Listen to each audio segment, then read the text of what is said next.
Hey guys, tonight we're wandering across a land where fields roll gently under endless grey skies, where the wind carries the smell of damp earth and sea salt, and where measuring your property didn't involve GPS coordinates or steel tape.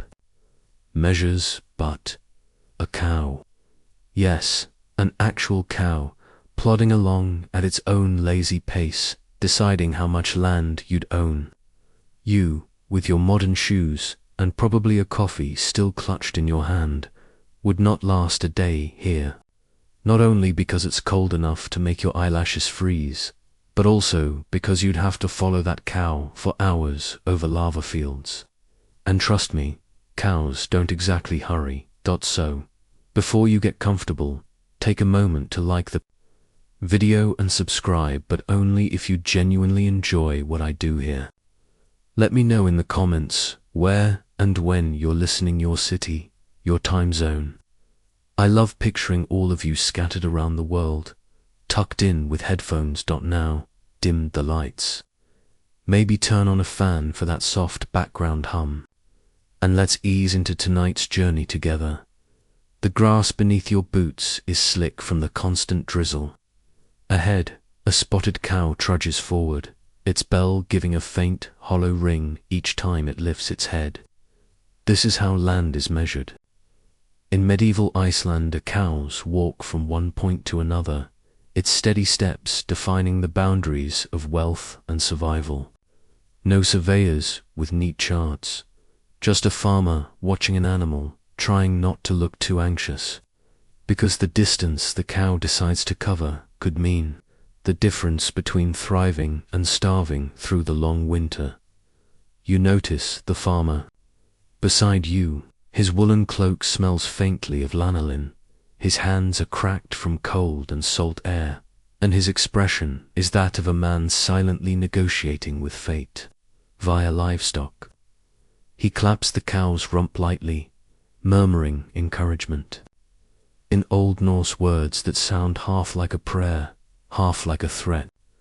You wonder if the cow understands the stakes here. Probably not. She pauses to chew a tuft of moss, utterly indifferent to the human drama unfolding around her. The fields themselves are deceptive. What looks like soft green pasture hides jagged stones underneath, remnants of old lava flows. The earth here is never still. It remembers fire. And yet, these people have claimed it, carved out farms, built lives around stubborn soil and colder seas. You can't help but admire that. From a safe distance, of course, there's a curious detail you pick up as you follow. Sometimes farmers would smear a bit of fish oil on a cow's nose before the walk, believing the scent would encourage her to keep moving. Historians still debate whether this actually worked, or if it was just one of those things people did to feel like they had control. You glance at the farmer. He definitely dabbed something oily on this cow earlier, judging by the faint smell of herring wafting your way. Charming. A gust of wind cuts across the plain, carrying flecks of sea spray even though you're miles inland. You hunch deeper into your coat, while the farmer barely notices. For him, this is nothing. He's endured storms that flatten roofs and winters where daylight is a brief, pale rumor. You think of your own life, where a mild drizzle makes you reach for an umbrella and a weather app. Out here, there's no app, just instinct, tradition, and the stubborn hope that spring will come again. You ask quietly, because it feels wrong to speak too loudly in this wide silence. Why a cow? Why not just measure with steps or ropes? The farmer's answer is a shrug. A cow's walk ensures the land can support livestock, he says. If the animal can walk it, graze along it, survive on it, then it's worth owning. Simple, practical, and somehow more alive than any map could be. As the cow lumbers onward, you start to notice little signs of life hidden in the harshness. A cluster of tiny purple flowers peeking through moss, A raven perched on a rock, watching with unnerving intelligence. Distant shapes of other farms dotting the horizon, each one a fragile human defiance against the elements. You find yourself oddly comforted by it, as if resilience itself is contagious. But then the cow stops. Not at a dramatic cliff edge or a picturesque stream, just here, in the middle of nowhere. She flicks her tail, lets out a low, rumbling moo, and refuses to move another step. The farmer sighs deeply, as though centuries of ancestors are judging him through this one stubborn animal. This, apparently, is the end of his land.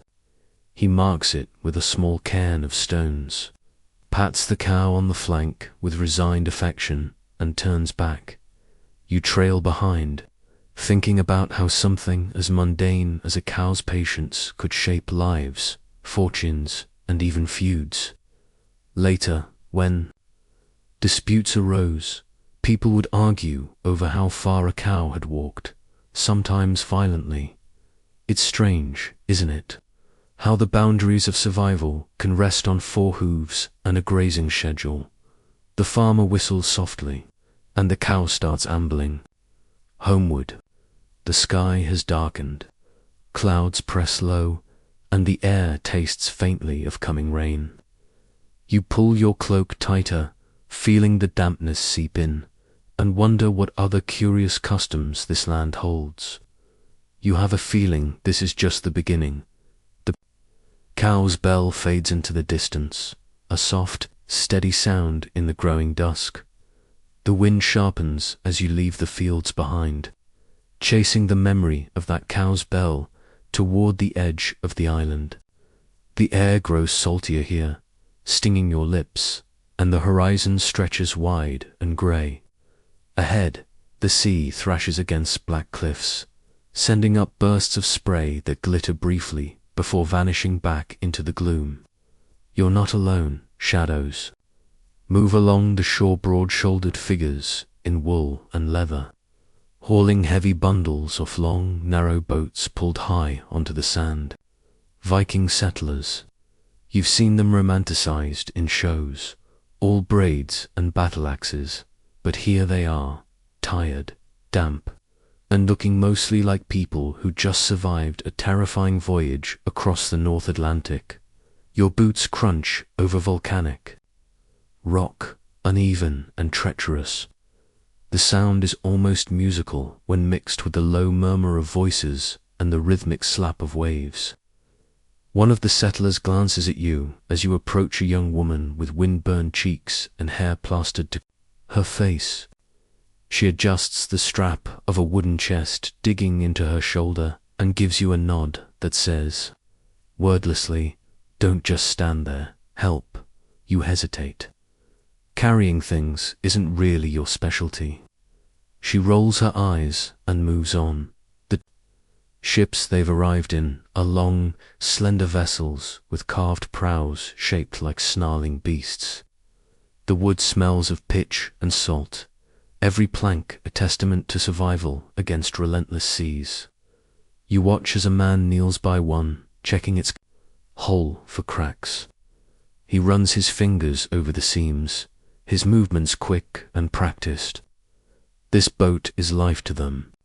Without it, they'd be trapped in a place that is beautiful and brutal in equal measure. You hear snippets of their speech, old Norse sharp consonants and rolling vowels, foreign but oddly musical.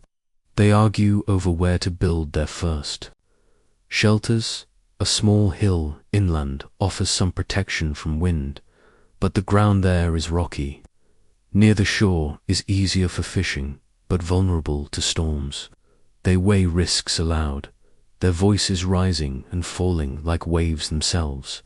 There's a quiet democracy here, despite the stories you've heard of ruthless Viking warlords. Decisions are made in circles, not from thrones. Historians still debate how egalitarian these communities really were. But watching them now, it's hard not to notice the absence of a single barking commander. A child darts past you, chasing. A gull with a stick, laughing despite the cold. She wears a small tunic of rough wool, the edges frayed, her feet wrapped in leather shoes bound with twine. You can't help but think of modern kids complaining about Wi-Fi speed, while this little one is ecstatic over a bird that's smarter than she is. Nearby, a man drives a wooden stake into the ground, testing the soil. The stake bends slightly. He frowns. Volcanic soil is rich for growing, but thin in places, prone to washing away.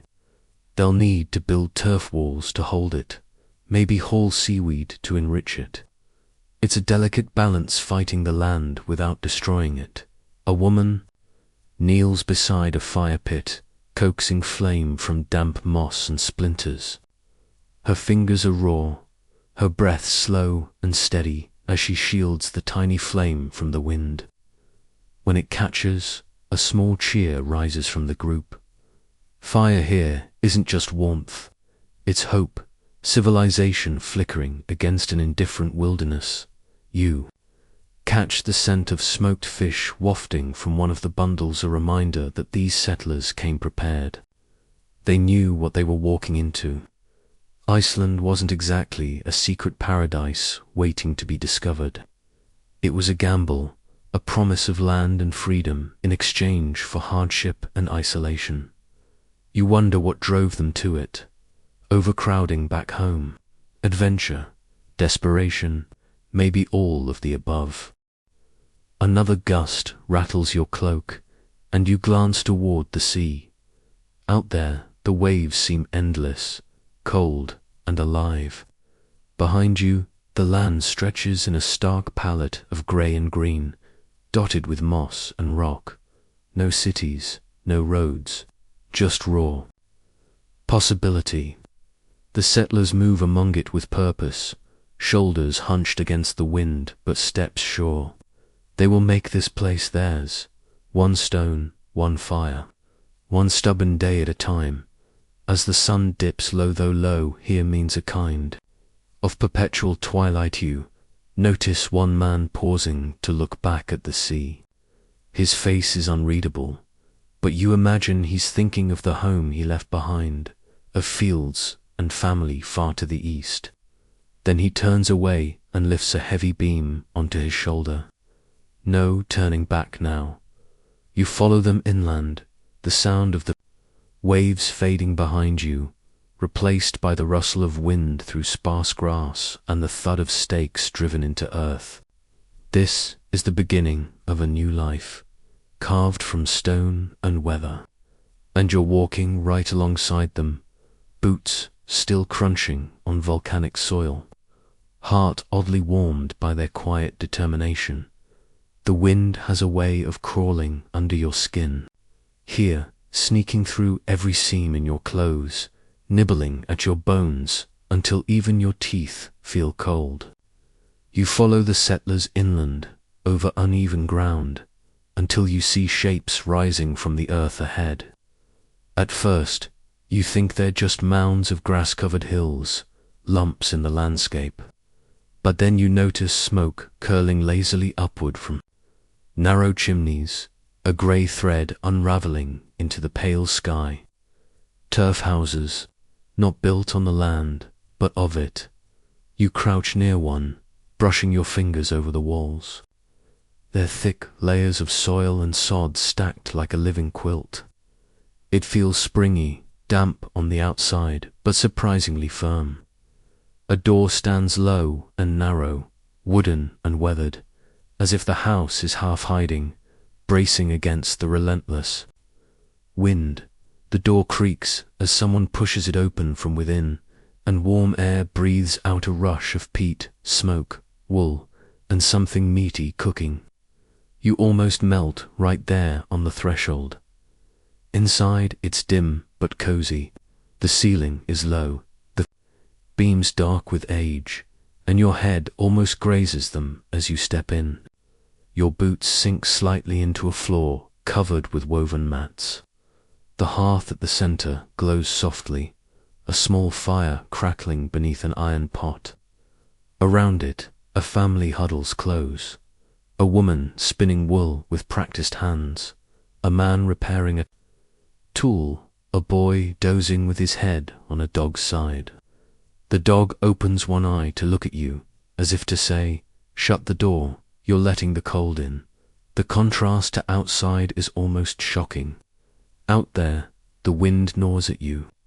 In here, warmth seeps into your fingers, your cheeks, even your mood. The turf walls don't just insulate, they muffle.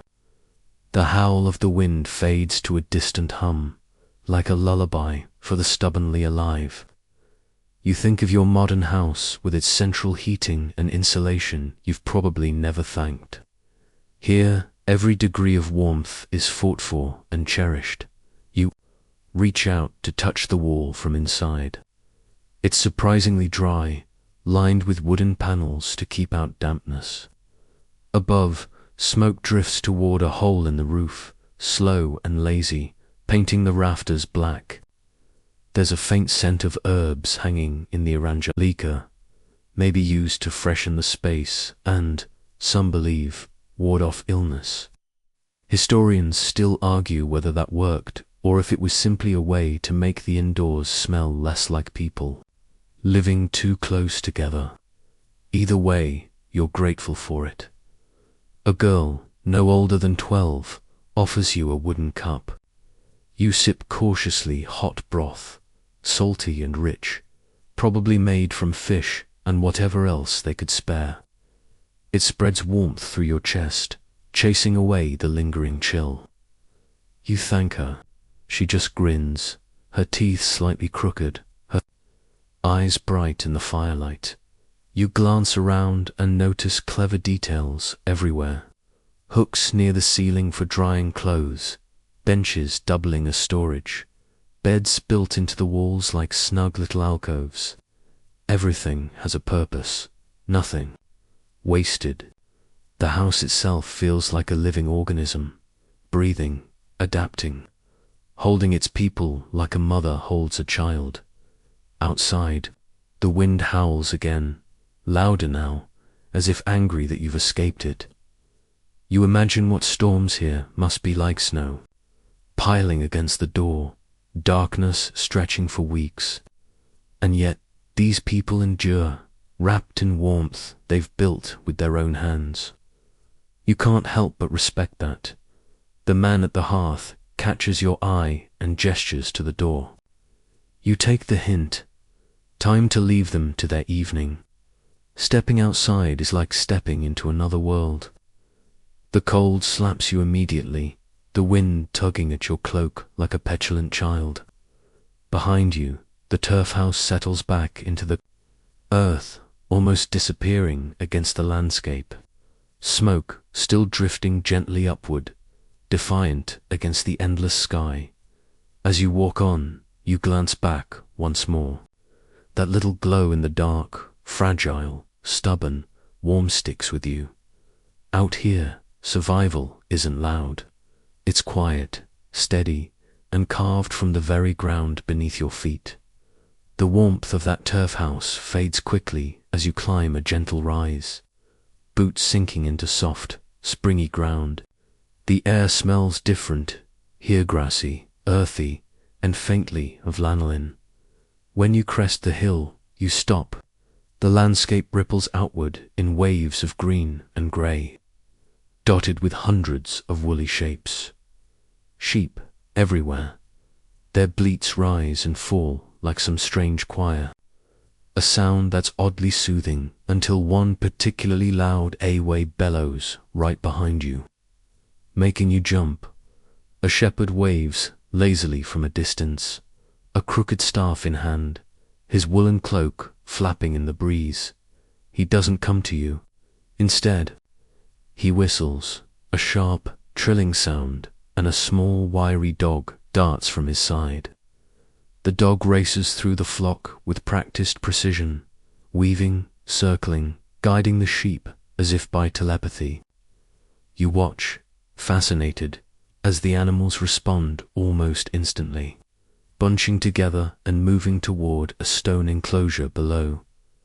It's not just herding, it's ritual. Twice a year, spring and autumn, entire communities gather for this, the seasonal roundup called retia. Families walk miles across the highlands, sweeping sheep down from summer pastures. They sing as they go, old songs that echo off the hills, guiding the animals home. You imagine the hills alive with voices, a living net of sound and motion. The sheep themselves are marked by small notches in their ears, each pattern belonging to a family. When they're penned, the sorting begins, a mix of work and celebration, food, drink, stories shared long into the night. You kneel to look closer at one nearby, its fleece thick and curly, almost cloud-like. This isn't just any sheep.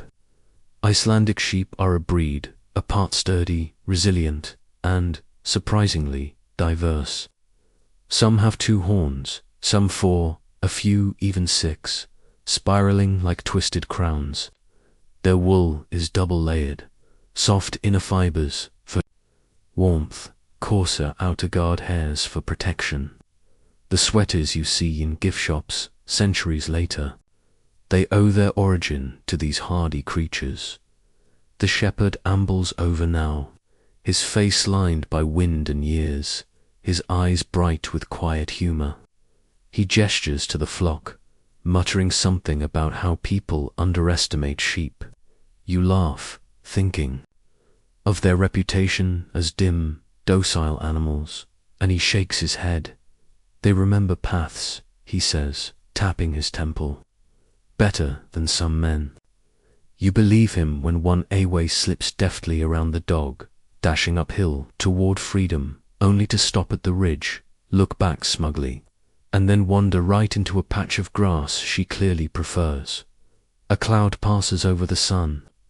What little sun there is, and the wind sharpens. The shepherd adjusts his cloak without pausing. You notice how his entire life revolves around these animals. Food, wool, trade, even status. In harsh winters, sheep mean survival. Lose too many, and a family might not see spring. Historians still debate how much this dependence shaped Icelandic society, but standing here, surrounded by wool and wind, the answer feels obvious. Farther down, women and children work together, gathering dung for fuel, spinning raw fleece into thread. As they chat, the smell isn't pleasant, let's be honest. It's downright awful, but it's life, transformed from waste into warmth. You think about your own complaints, your phone battery dying too fast, your coffee order being wrong. Here, survival is a full-time occupation disguised as routine. The shepherd gives a final whistle, and the dog drives the last stragglers into the pen. He leans on his staff, satisfied, and nods toward the valley beyond. Your journey continues there, where the land opens into a wide plain, and you can already hear distant voices carried on the wind deeper, louder, like a gathering. You take one last look at the flock, their white coats blending into the landscape like moving snowdrifts, and follow the sound. The voices on the wind grow clearer as you descend into the wide plain, the ground flattening out beneath your boots. Grass sways in slow, rolling waves, pale green under the muted sun, and scattered stones form a natural amphitheater where people are gathering. No grand buildings, here just earth, sky, and the murmur of human purpose. This is where lore lives, not in scrolls locked away in palaces, but out in the open, under the watchful eye of the gods and the relentless Icelandic weather. You pause at the edge of the crowd. Men and women alike stand in clusters, cloaks pulled tight against the wind, some leaning on staffs, others holding children who squirm impatiently. Faces weathered by salt, wind, and labor turn toward a low rise at the center of the gathering. There, A tall man with a silver clasp on his cloak raises a hand, and the voices settle into silence. He is the law speaker, elected to know every statute by heart. No written code yet, just memory and trust. You watch him begin, his voice carrying, clear and steady despite the breeze. He recites laws not from paper, but from the well-worn paths of his mind. Disputes over land boundaries, rules for trade, punishments for theft, the obligations of neighbors. The crowd listens intently, nodding, frowning, murmuring to one another. It strikes you this isn't a king issuing decrees. It's a community listening, questioning, agreeing or disagreeing. To your left, a farmer argues with another over a grazing dispute. Their voices rise, hands gesturing sharply, until a woman nearby interrupts, suggesting a compromise. The farmer hesitates, then shrugs, conceding with a muttered word. The woman smiles faintly. Not all decisions require blood or iron. Here sometimes just stubborn pragmatism. Historians still debate whether this assembly, the Althing, was truly democratic, or merely a council of powerful men. But as you stand among these people, rich and poor, male and female, each with a voice, it feels far more balanced than you expected from the Middle Ages. The law speaker pauses to take a sip from a wooden cup. Around him, traders display goods for wool, carved tools, turning the gathering into a market as much as a court. Children dart between legs, laughing, chasing each other with sticks. One nearly collides with you, grins sheepishly, and scampers off. It's all strangely alive. Law, commerce, socializing, justice woven together into one event under an open sky. You catch the scent of roasting meat drifting from a nearby tit, mingling with the sharp scent of seaweed drying in the sun. A man beside you offers a strip of dried fish, and you accept, chewing thoughtfully as a new case begins a theft. A young man stands accused of stealing a neighbor's sheep. He looks nervous, shuffling his feet, eyes darting to the ground. The accuser, an older woman with arms like ropes, speaks firmly but not cruelly. Witnesses are called to men who saw the sheep in his field.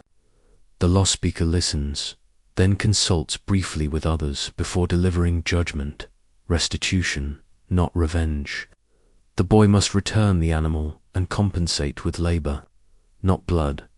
You exhale slowly, realizing you'd been holding your breath. Here, justice isn't about spectacle, it's about survival. Killing a man over a sheep wastes labor, divides families, weakens the community. This is law born of necessity, not ideology. A sudden gust sweeps across the plain, rattling cloaks and scattering bits of straw. People brace themselves, then resume as if nothing happened. You glance upward. Clouds are thickening, shadows stretching. Still, no one hurries to leave. Disputes must be settled before the assembly disperses. Winter won't wait for grudges to cool on their own. An elder steps forward now, her hair white as driftwood, leaning on a carved staff. The crowd parts respectfully. She speaks slowly, her words deliberate, about an inheritance dispute threatening to fracture to clans. You can't follow every detail, but you sense its gravity. Voices hush, people lean in. When she finishes, there's a long silence. Then, one by one, hands lift in agreement to her proposed compromise. The tension breaks like a wave, murmurs of approval rippling outward. You stand there, feeling the weight of what you've just witnessed. No walls, no thrones, just people in a windy field, holding each other accountable. It's rough, imperfect, fragile, but it works. You think of modern courtrooms, polished wood and stern judges, and wonder if they've truly come so far from this. The gathering begins to break apart as evening approaches. Fires are doused, goods packed away, arguments postponed until next time. The lost speaker stands alone for a moment on the rise, his cloak snapping in the wind. He looks out over the plain, then turns and walks down among his people. No ceremony, no guards, just a man heading home. You follow the departing crowd toward a narrow path leading into the hills. The plain behind you now quiet, save for the sighing of grass in the breeze. Ahead, the land darkens, and you can almost hear the crackle of distant fires, where stories will soon be told. The night has deepened, and the chill presses in like an invisible hand. You sit close to the fire, the heat licking your face while your back shivers from the northern air. Sparks leap upward, brief orange stars against the black sky, before vanishing into nothing.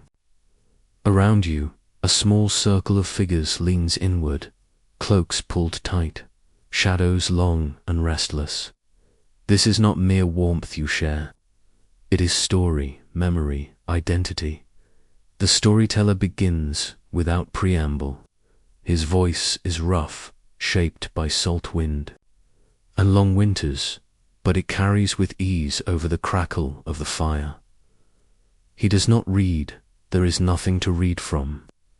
The sagas live in him, inherited like land, passed down like treasured tools. He speaks of heroes who sailed beyond the edge of the known world, of feuds that stretched across generations, of honor kept at impossible cost. His words are rhythmic, almost hypnotic, and you feel yourself leaning closer, as though the fire has grown a voice. Beside you, a boy no older than 12 stares wide, his lips parted in awe. Every so often, he glances at his father, who nods subtly at key moments. Yes, this is truth, remember this. Across from you, an older woman spins wool with practiced hands, but her eyes never leave the storyteller. Even the dogs, lying nearby, seem stilled by the cadence, their ears twitching at the rise and fall of certain phrases. The tale tonight is of a woman who outwitted an entire warband by leaving false trails through the mountains. The audience chuckles at her cunning, and you catch a wry smile on the storyteller's face. Is it true? Did she really lead 30 men astray in the snow for 3 nights? Or has the story grown fatter with each retelling? Historians still debate how much of these sagas are fact and how much is proud invention.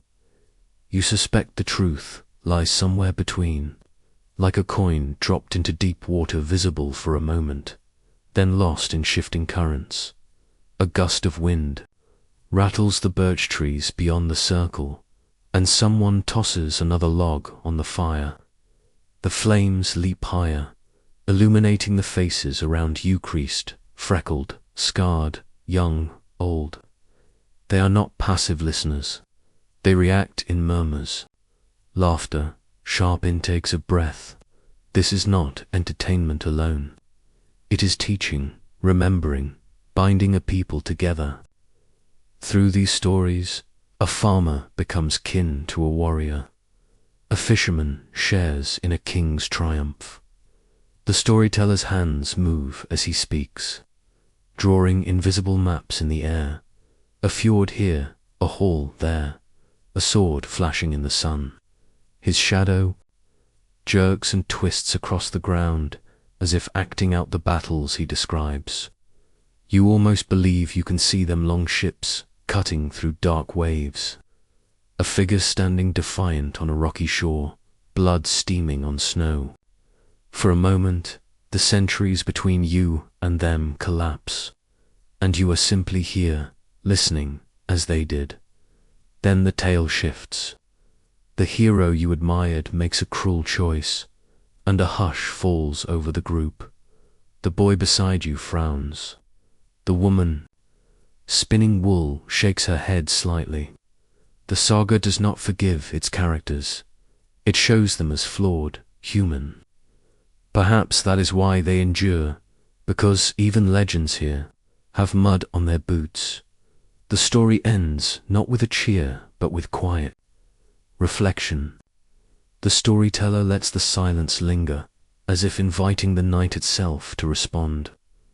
Finally, someone mutters, "A good ending," and the spell breaks. Voices rise again, softer now, discussing details, arguing over what really happened, laughing at favorite parts. You realize the saga isn't finished, lives on in these conversations, reshaped each time it's told. The fire burns lower, but no one seems eager to leave.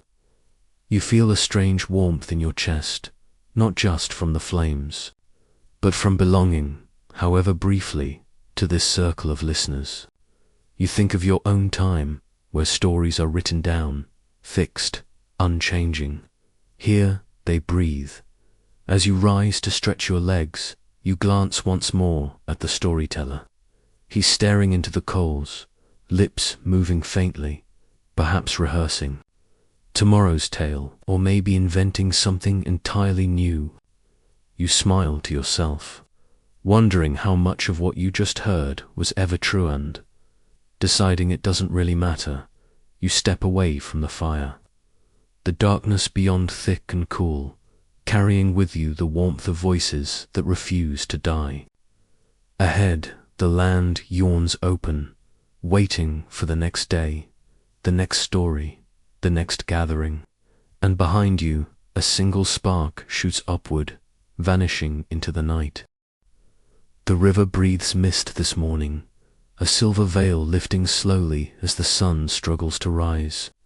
You stand on the stony bank, boots sinking slightly into frost-stiffened earth.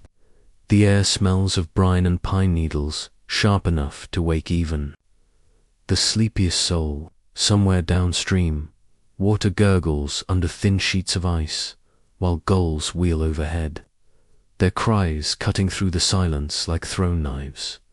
Around you, the fishermen have already begun their work.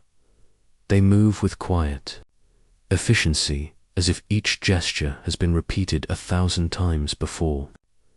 Thick wool cloaks, patched and salt-stained, wrap their shoulders. Leather mittens, darkened by fish oils, cover their hands.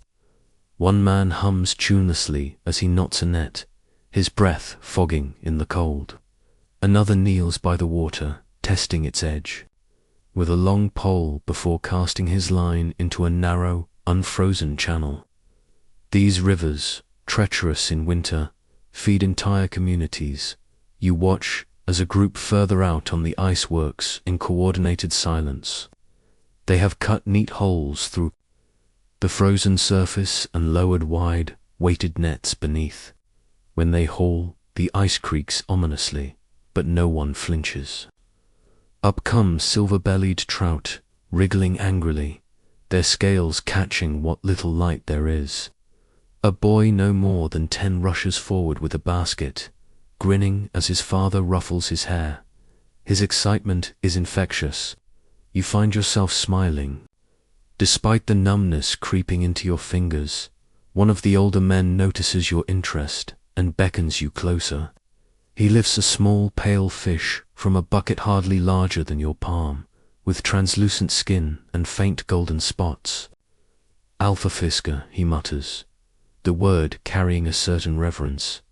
Elffish, they call it. You've never heard of it, but here, it's prized. Dried and smoked, it sustains families through months when the land yields nothing. Few outside this region even know it exists, and you sense a quiet pride in the way he holds it up to you, as though sharing a secret.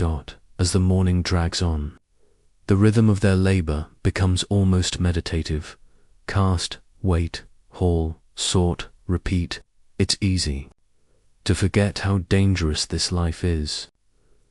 Only last winter, you're told, 2 men were lost when the ice gave way beneath their feet. Their names are spoken softly, like a prayer, as if acknowledging them ensures the river will take no more this year. Historians still argue whether such risks made these fishing communities more cautious or more fatalistic. Watching them now alert, careful, yet unflinching, you suspect the answer is both. A sudden splash breaks your reverie. One of the nets bursts from the water, heavy with an unexpected catch. A sturgeon, long and armored, thrashing violently. Shouts ring out as men rush to subdue it, slipping on ice, laughing even as they struggle. When they finally pin it down, the oldest fisherman spits into the river, a gesture of thanks or appeasement, you're not sure which.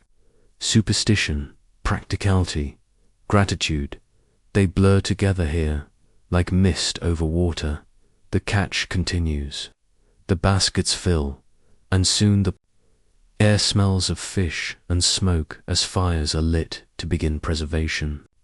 Strips are hung on wooden racks, curing slowly in the cold breeze. The boy from earlier dances between the racks, pretending to guard them like a little chieftain. Someone teases him, calling out that he'll eat half before winter's done, and the group erupts in good-natured laughter.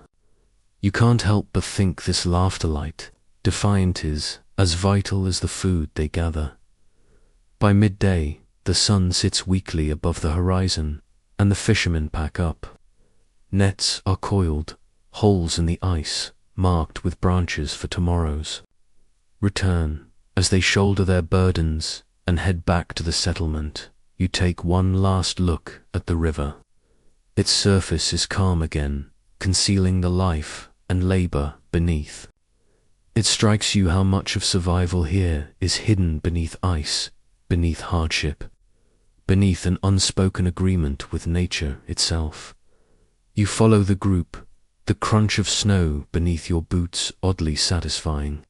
Somewhere behind you, a gull cries once more, and the sound seems less lonely now. Ahead lies warmth, smoke, and the promise of a meal pulled from frozen water by steady hands. And perhaps, when night falls, stories told by firelight of the days catch half true, half legend, like everything that endures. The sound reaches you first steady, hollow thuds against frozen earth. Hooves, deliberate and sure, beating. A rhythm older than any road. You follow the sound until the shapes emerge from the mist. Horses, thick-maned and shaggy-coated, steam rising from their nostrils like twin plumes of smoke. They pull long wooden sleds laden with barrels, timber, and bundles of wool, their breaths coming in soft grunts with each exertion. The ground beneath them is a hard, glittering sheet of ice and frost, the kind that would snap a human ankle in a heartbeat. But the animals seem to dance across it as if they were born to this cold. A man walks at the lead, his fur-lined cap pulled low, his boots creaking in the snow. He calls out short commands in a clipped tongue, each syllable sharp enough to slice the air. The horses obey instantly. Another figure's, smaller, maybe a teenage boy, paces at the rear, poking at the sled runners with a stick to keep them from jamming with ice. Their movements are brisk, efficient, a choreography perfected by generations who have no patience for wasted time or wasted warmth. The sled itself fascinates you. It's a simple construction, curved wooden runners bound by rawhide. A flat bed for cargo, but you can see the ingenuity in every detail. Thin strips of animal fat have been rubbed into the runners, making them glide almost frictionless over snow. On uneven stretches, small detachable runners can be clipped to the sides to keep the load stable. A bundle of pine boughs hangs from the rear. You learn it's for traction on steeper descents, laid quickly underfoot to stop a deadly slide. Nothing here is accidental. They stop briefly at a clearing, giving the horses a moment to rest. One of the men pulls a small clay jar from the sled, dips his gloved fingers inside, and smears a dark tar-like substance along a crack in the runner. Birch pitch an adhesive and sealant strong enough to hold against the cold's assault. You'd heard of it in passing, but seeing it used like this makes you marvel at its quiet brilliance. Without it, one split runner could mean disaster miles from home. As they continue, you begin to notice how the landscape itself is part of the system. Streams, now frozen solid, serve as natural highways, their slick surfaces easier to traverse than dense forest. Markers bundles of reeds tied atop wooden stakes dot the banks, guiding travelers even in blizzards when sight vanishes beyond a few paces. You pass one such marker and catch the faint carved initials of a long-dead chieftain. It's said these roots belong to no one and everyone, a lifeline shared by necessity. Some historians argue this cooperation was born of mutual survival. Others insist it was simply the least dangerous option in a land too deadly for grudges. Watching the sleds glide forward, you wonder if perhaps both are true. The terrain grows rougher as the day wears on, the frozen earth breaking into low hills and uneven ridges. Here, the ingenuity truly shows. When the slope steepens, the men unlash wide, circular pad snowshoes of woven willow and strap them to the horses' hooves. The animals pause, patient, as the gear is fitted, then resume their climb with renewed confidence. At the crest, one sled is partially unloaded and its cargo lowered piece by piece with ropes to prevent a catastrophic tumble. It's laborious, dangerous, but done with calm precision. There's no drama, a deep trust in skill and routine. Midway through this descent, a low crack echoes across the valley, sharp as a whip. Everyone freezes. Your heart stutters, scanning the white emptiness for danger. Then you see it, a fissure opening in the ice just yards away, a silent threat beneath the serene surface. The lead man spits into the snow-some gesture of warding, perhaps before signaling a new route around the hazard. They waste no words on it. The land always tries to claim what moves across it. You feel suddenly very small. By late afternoon, the sun dips low, staining the snowfields in muted gold and lavender. The sleds pull into a small settlement, no more than a cluster of turf-roofed houses and a smokehouse exhaling thin trails. Into the sky, children run out to meet them, faces red with cold, laughter scattering like bells in the air. They swarm around the sleds, helping to unload in exchange for tiny treats, dried berries, a scrap of honeycomb. Trade, sustenance, and joy all tangled together. You linger as the last barrel is rolled into storage. One of the men approaches, his lined face creasing into a smile as he offers you a strip of smoked fish. It's tough and salty, but warmth spreads through you nonetheless. He gestures to the horizon where more sleds will be traveling tomorrow, then simply says, "Without this, nothing lives." You believe him. Night begins to gather, and the settlement hums with live fires crackling. Voices low, the day's efforts already turning into sustenance for weeks ahead. You step aside as another pair of sleds arrives, hooves striking their eternal rhythm, carrying with them not just goods, but the quiet triumph of endurance. Somewhere beyond, the frozen rivers stretch onward, patient and unbroken, waiting for the next journey, and you, still feeling that rhythm in your chest, turn toward the glow of hearthlight, drawn forward by the promise of warmth and the murmurs of stories waiting to be told. The night does not fall here so much as it breathes a slow, soft exhalation of darkness that settles over the snow like a second skin. Above, the sky comes alive in ripples of pale green and violet. curtains of light swaying soundlessly. The aurora, it feels almost rude to blink in its presence.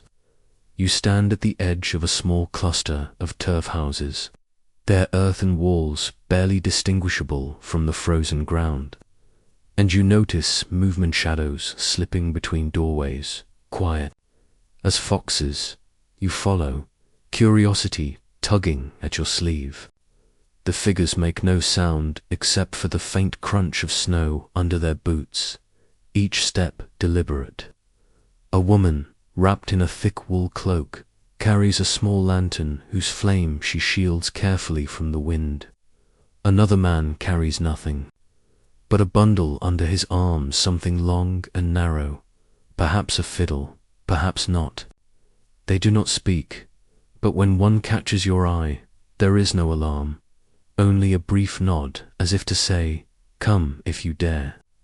Stay if you can keep quiet." The path leads you beyond the houses to a low rise where rocks form a natural windbreak. Here, a small fire is kindled, its glow faint against the aurora's splendor. Around it, the group gathers no more than a dozen souls, faces half lit and half hidden. They sit close, knees nearly touching, the intimacy of people bound by something more than shared geography. It begins with music, soft and tentative. The man with the bundle produces indeed a fiddle, worn and scarred, and draws a slow tune from its strings. The sound is thin but pure, threading through the cold air like smoke. A woman joins in with a low hum, her voice carrying an old melody that feels less sung than remembered. You do not recognize the words, something about a raven, perhaps, and a waiting sea, but you feel the weight of it. A history folded neatly into sound. Then the talking starts, quiet and careful. They discuss fishing grounds first. Who has seen cod running closer to shore? Whose nets have come up light? Practicalities, survival matters.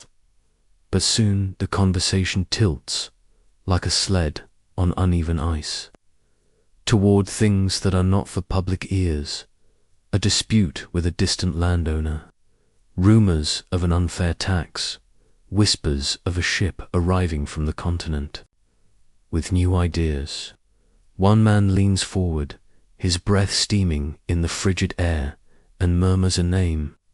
The others fall silent for a moment, a shared pause, heavy with unspoken meaning. This is not rebellion. Not yet, but it has the scent of it. Cautious sowing of thoughts that might one day bloom into something larger. Historians still debate how much these gatherings shaped Icelandic life, whether they were seeds of social cohesion or merely venting sessions for weary farmers. Watching them, you suspect the answer is both. There is a strength here, quiet and unyielding, like the ice itself, invisible until tested. A young boy, no older than 12, produces a small carved figure from his pocket and sets it by the fire. It's a simple thing, two crossed sticks bound with string, but the way the adults nod at it makes you think it's more than a toy, perhaps a symbol, perhaps just superstition. No one explains. You wonder how many such tokens this island, unseen by outsiders, holding communities together with invisible threads. As the night deepens, the gathering loosens. Someone tells a joke about a stubborn sheep refusing to leave a church doorway, and the group laughs softly, shoulders shaking. The sound feels almost defiant in this frozen silence, as if saying, "We still have joy, and you cannot tax that." A flask of Brennivin is passed around, its harsh aroma like fire in liquid form, and each person takes a sip, wincing but smiling. They share dried fish, hard bread, and the comfort of knowing they are not alone in the long dark. When the meeting begins to end, they leave as they arrived, quietly, one by one, vanishing into the night. The boy tucks his carved figure back into his pocket, The fiddle is wrapped again, and soon only the dying fire remains, its embers winking up at the restless sky.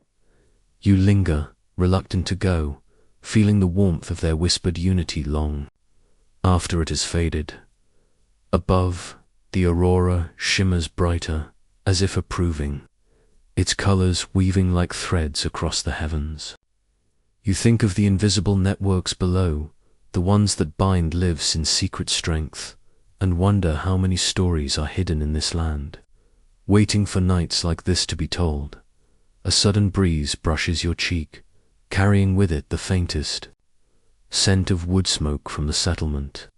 You turn toward it, back toward human warmth and the promise of sleep, though part of you remains out here. Under the lights, among the whispers that refuse to die, the morning begins with silence, the kind that lies thick over snowbound valleys, until a single horn call splits the air. It's low and mournful, like a whale's song, but it stirs the village to life. Doors creak open, smoke rises from turf-roofed houses, and people emerge bundled in wool, faces already flushed from the sting of winter. You pull your cloak tighter, but the cold still nips at your cheeks as if testing your resolve. They gather in the open square. If you can call a flattened patch of snow between homes a square. Children scuttle about, dragging sleds behind them, their laughter high and sharp. A group of women unfurls a garland made of dried fish skins and feathers, an odd decoration to your eye, but they hang it proudly across a wooden pole.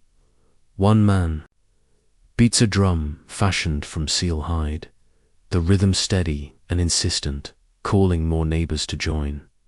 Soon the music swells. Fiddles appear, pipes too, and a flute whose notes leap and tumble like river ice breaking free. You feel it in your chest, a pulse beneath the cold. Pairs form and begin to dance in circles, stamping their boots on the packed snow, breaths steaming as they laugh. Their movements are simple but spirited steps, passed down so long that even the smallest children know them instinctively.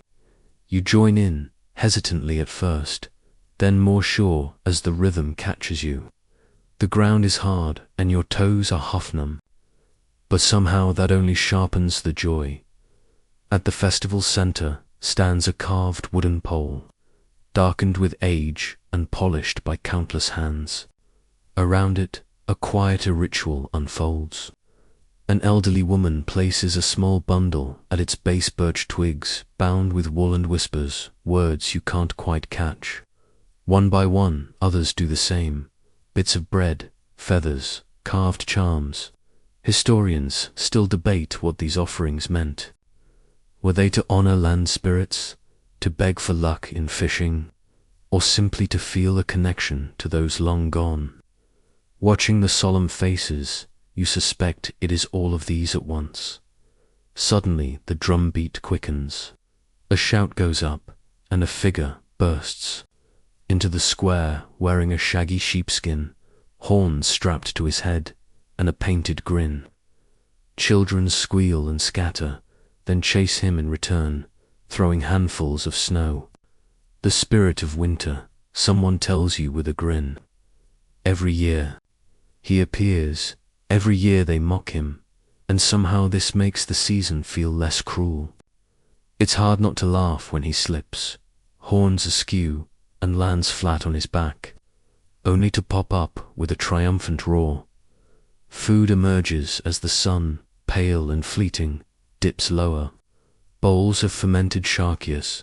The smell is exactly as awful as you feared, are passed around with rye bread to soften the blow. Someone presses a cup of hot, spiced milk into your hands, and it feels like holding the sun itself. As you sip, warmth spreads through you, loosening the chill's grip. Evening draws near, but the celebration refuses to fade. Torches are lit, casting flickering gold over the snow, and the music turns wilder, faster. You dance again, now shoulder to shoulder with strangers who feel suddenly like kin. There is a release in this night, a defiance of the long dark that threatens to swallow everything. And then, when the last tune winds down and the fires burn low, they gather once more around the old pole. In the hush that follows the revelry, a child is lifted high and allowed to place the final offering, a tiny wooden boat, to the snow. For a moment, no one speaks. The aurora has returned, faint but present, shimmering above as if to bless the scene. You stand among them, cheeks raw from cold and smiling despite yourself, feeling the weight of tradition and the lightness of joy, all at once. Some customs, you realize, refuse to die because they are less about belief than about belonging. When you finally leave the square, the sound of distant laughter lingers behind you, warm enough to carry you onward into the night. The first sign is not the sight of smoke, but the smell of sharp, sulphurous sting that catches in your throat. You look to the horizon, and there it is, a column of ash climbing skyward, dark against the pale winter sky. The mountain itself seems alive, rumbling deep in its belly like a restless beast. Around you, the air feels taut, as if every breath might snap it. The villagers react quickly, though not with panic. They've seen this before. A man with a face like carved oak strides past, shouting orders. Women haul buckets of water to their doorways, not to drink, but to soak cloths filters against choking ash. Children are gathered inside, out of harm's way, though you can hear their whispers through the turf walls. Even the sheep are herded close to the houses, their bleats nervous. Sensing what you do, something vast and indifferent is about to move. You follow a group to a small rise overlooking the valley. From here, the view is stark fields of black. Rock from past eruptions, cut through with narrow strips of soil where stubborn farmers coax life from the earth. One woman gestures to the scarred land and says something about fire's gift, explaining how the ash, deadly at first, later, enriches the soil. It's a grim sort of gratitude, like thanking a wolf for leaving behind meat. The ground shivers beneath your boots. Just once, brief, but enough to make your stomach lurch. Someone mutters a prayer. Another scoffs. Historians still debate whether these prayers were meant for gods, giants, or simply as a way to steady trembling hands. Whatever their target, you find yourself whispering one too. A sudden roar cracks the air, and the volcano spits a plume of fire. Gasps ripple through the crowd. There is fear, yes, but also awe, like watching the world remake itself in real time. A boy beside you grins, missing 2 front teeth, and says something you take to mean, she's angry today. You almost laugh, because only here would people speak of a mountain as she, as if it were a temperamental neighbor rather than a force that could erase them. The preparations continue into the night. Families carry food and tools to stone shelters built half buried in hillsides. These are ingeniously simple entrances to keep out ash, vents angled so they won't clog, walls lined with sod to trap heat. You crawl inside one and are surprised by its warmth, the air thick with the smell of smoked fish and damp earth. People sit shoulder to shoulder, sharing bread and stories as they wait out the danger. Outside, the eruption rages. You can hear it, a distant thunder that never ends, punctuated by occasional booms as rocks hurl skyward. The ground vibrates faintly beneath you, like a heartbeat too strong to ignore. Someone starts singing softly an old song, low and lilting, and others join in. The melody winds through the cramped space, weaving calm over fear. By dawn, the worst has passed. You emerge into a world dusted and grey. Ash lies thick on roofs and paths, but the houses still stand. The mountain still smokes in the distance, quieter now, like a predator retreating into shadow. Villagers set to work immediately, clearing paths, shaking out blankets, tending to animals. Life resumes, stubborn as ever. You take one last look at the blackened horizon and feel an odd respect. Here, survival isn't just endurance, it's adaptation, shaping life around a land that could kill you at any moment. And somehow, in that dance with disaster, there is beauty. The wind shifts, carrying the faintest scent of the sea, and you follow it, leaving behind the trembling earth for the promise of salt air ahead. Snow squeaks beneath your boots with each step, a sound so sharp in the silence it feels almost rude. The world is white in every direction, except for the strip of pale grey sky pressing down on you. Your breath hangs before your face in slow, curling clouds, as if even air moves reluctantly here. The cold is a living thing. It creeps under your coat, bites at your fingertips, gnaws through your boots until your toes feel like stone. You pull your scarf tighter and keep walking toward a cluster of turf-roofed houses huddled together, as if seeking warmth from one another. Their chimneys exhale thin streams of smoke, proof of life, but barely. Inside one, the heat is shockingly meager. A single fire pit glows at the center, but its warmth doesn't reach the walls, where frost clings stubbornly.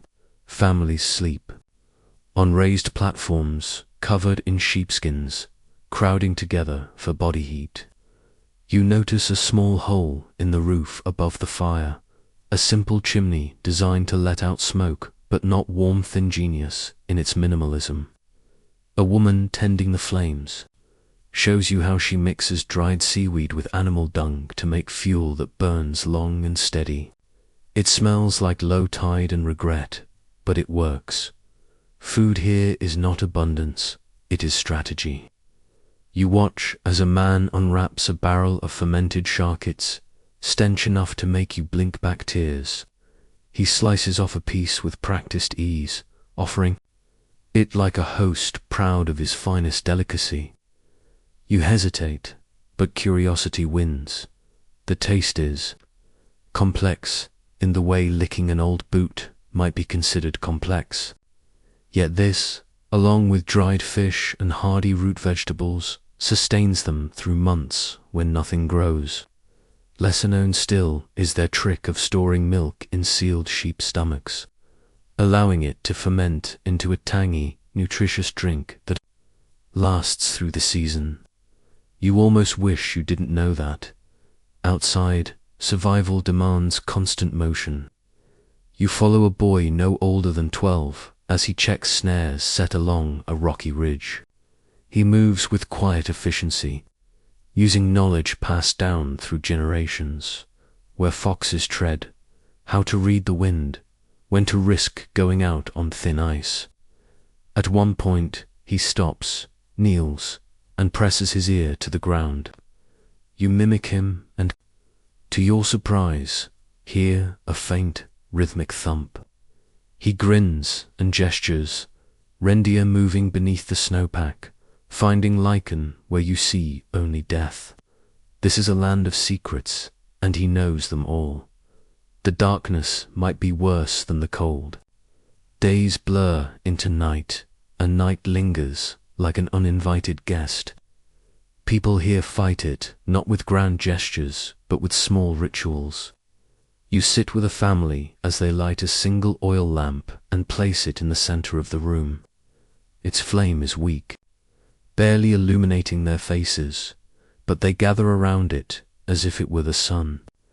They tell stories of trolls in the mountains, of heroes who outwit the winter itself. Some laugh softly, others close their eyes, letting words paint warmth in their minds. Historians still debate whether these stories were mere entertainment or vital psychological survival tools. But sitting here, you don't wonder. You simply feel their necessity.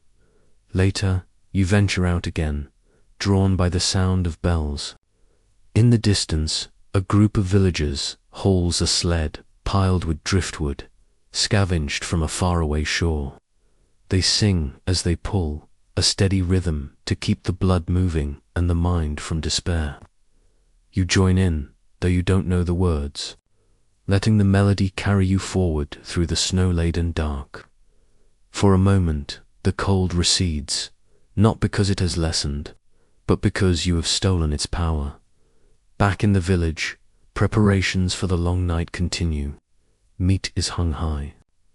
To keep it from scavengers, tools are sharpened, furs repaired, fishing lines checked for wear. Every task is a quiet defiance, a whispered not yet to the winter that tries to crush them.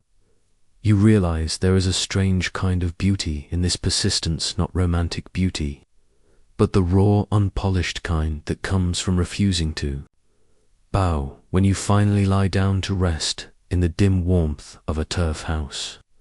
You listen to the wind howling outside, a hungry beast circling its prey.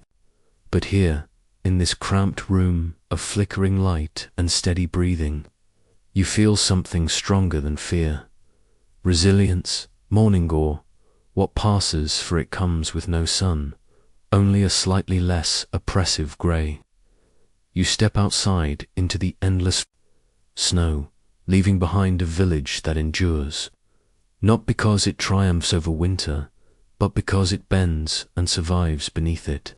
Somewhere ahead, you hear the distant roar of waves, a promise of open water beyond this frozen world, and you turn toward it, walking on.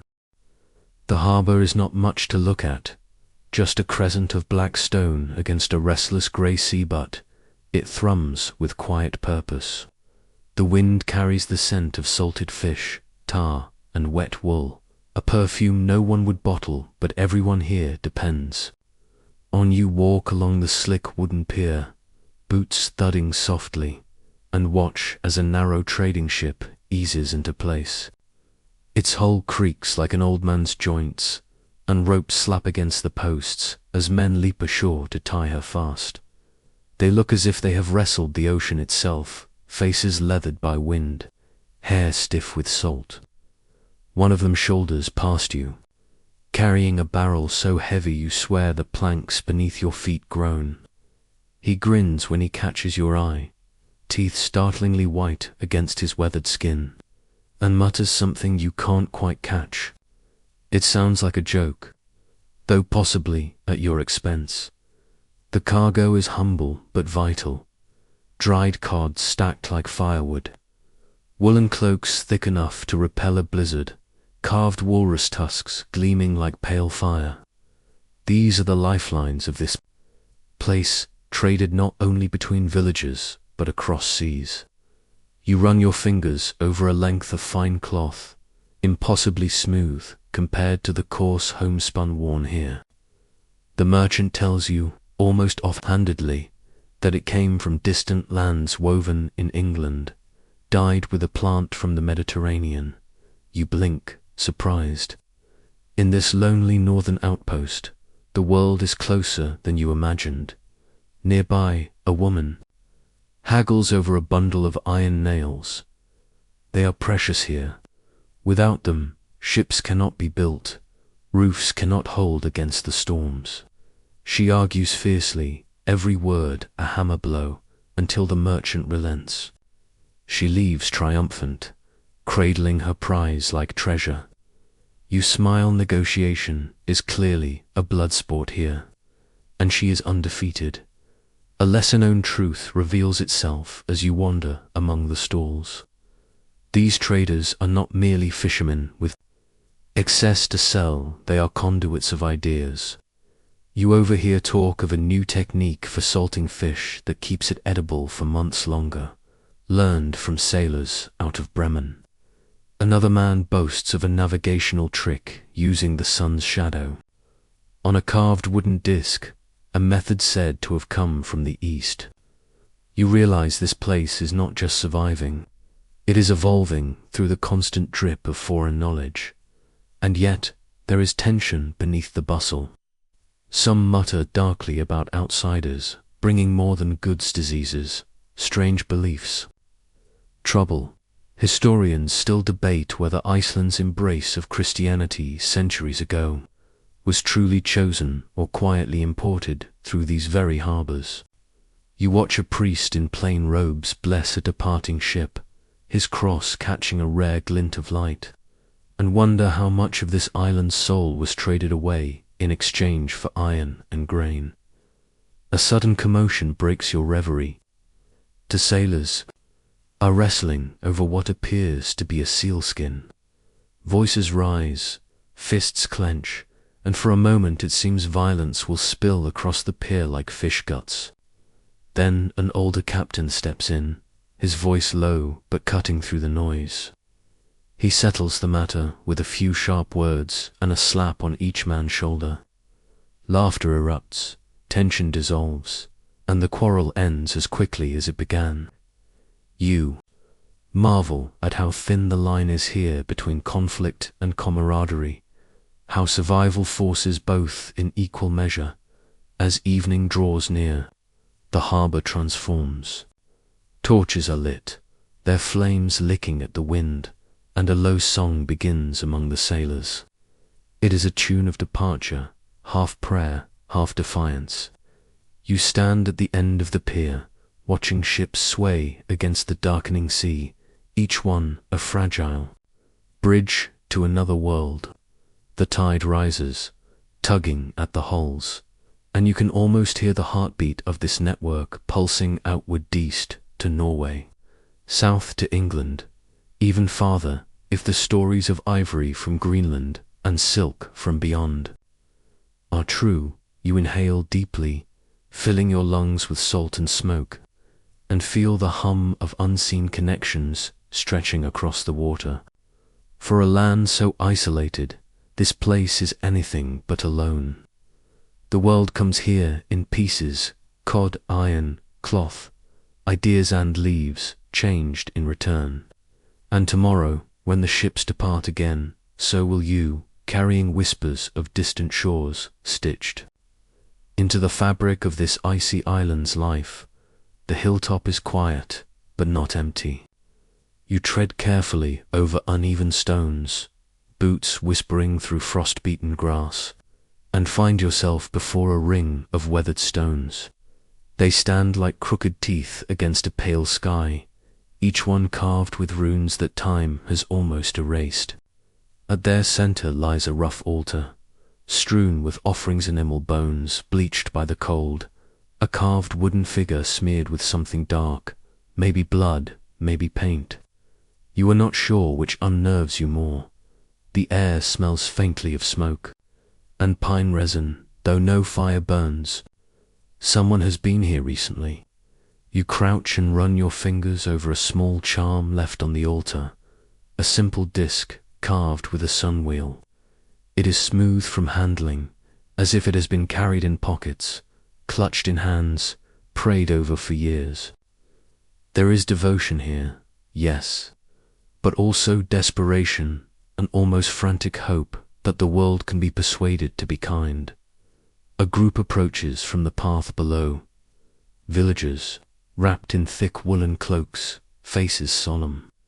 They bring offerings, bread, a strip of cloth, a jar of honey that glimmers like captured sunlight. They place them with care, murmuring words you cannot understand. Some bow deeply. Others simply touch the altar and withdraw, glancing nervously at the sky as if fearing they might have done it wrong. You feel like an intruder witnessing something sacred and fragile, and yet, even as you watch, you notice signs of change. One young man wears a small cross tucked into his cloak. Another woman traces a rune on the stone but ends her gesture with a sign of the cross. Old and new are colliding here, neither fully yielding. It is less a clean break than a slow, messy weaving of belief. A lesser-known truth whispers itself. To you, as you observe, Many early Christian churches in Iceland were built directly on top of pagan ritual sites, not to erase them, but to absorb their power. The faith that replaced the old gods did so by standing on their bones. You wonder how that must have felt to pray to Christ where your grandfather prayed to Thor, to sing hymns over earth once soaked in sacrificial blood. Historians still debate whether the island truly converted out of faith or out of practicality.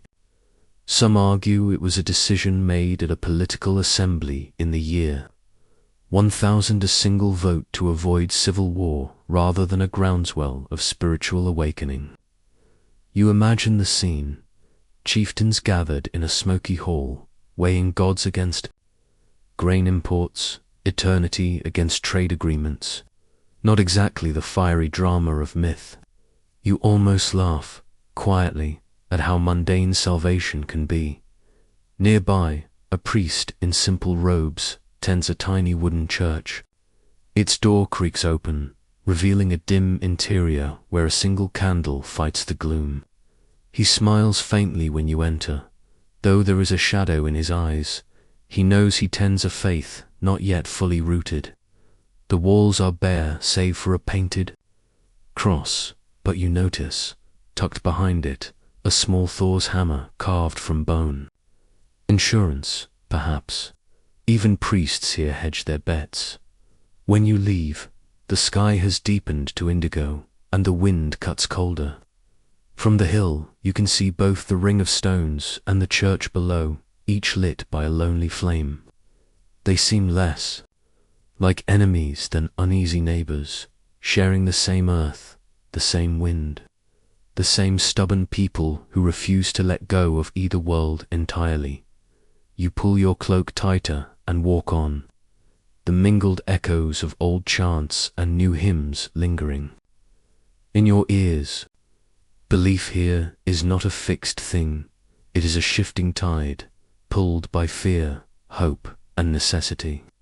And as you descend into the dark, you cannot shake the feeling that the gods, old and new, are still listening. The wind is waiting for you as you leave. The hill behind, the last glimmer of candlelight swallowed by the dark. It slides between the mountains like a restless ghost, carrying with it the mingled voices of faiths old and new. You pull your cloak tighter, though you know it will not stop the chill that works its way into your bones. Nights here are not gentle. They are long, unbroken stretches of shadow, the kind that make you question whether dawn has been permanently cancelled. You walk along a narrow path, barely more than a goat track, the ground hard with frost. To your left, the mountains loom, silhouettes against a sky bruised deep purple. To your right, an endless sweep of black ocean mutters to itself in waves. Somewhere in the distance, a lone wolf calls. Of course it does. Nights like these always come with sound effects. A small farmhouse appears ahead, a squat shape hunched against the cold. Through a tiny window, you catch a glimpse of people inside a family gathered around a fire. The room is dim but warm, in a way only humans can make warmth, with shared breath, clinking bowls, quiet laughter. You pause outside, unseen, watching as a mother ladles out stew thick with barley and fish, as children curl up on furs, as an old man pokes the fire with a practiced hand. This is the heartbeat of survival here, steady and stubborn, refusing to be snuffed out by the dark. It's a common enough scene, isn't it?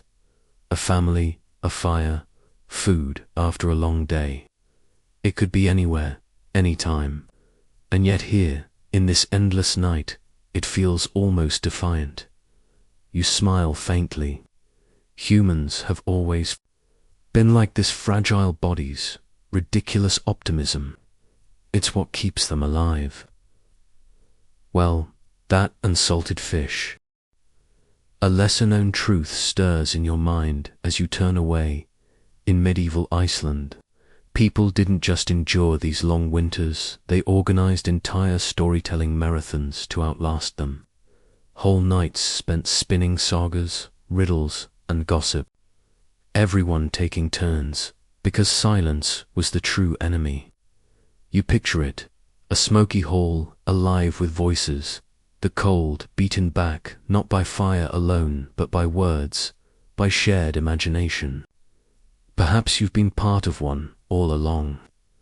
Wandering through these memories, the path climbs higher now, leading you into the mountains proper.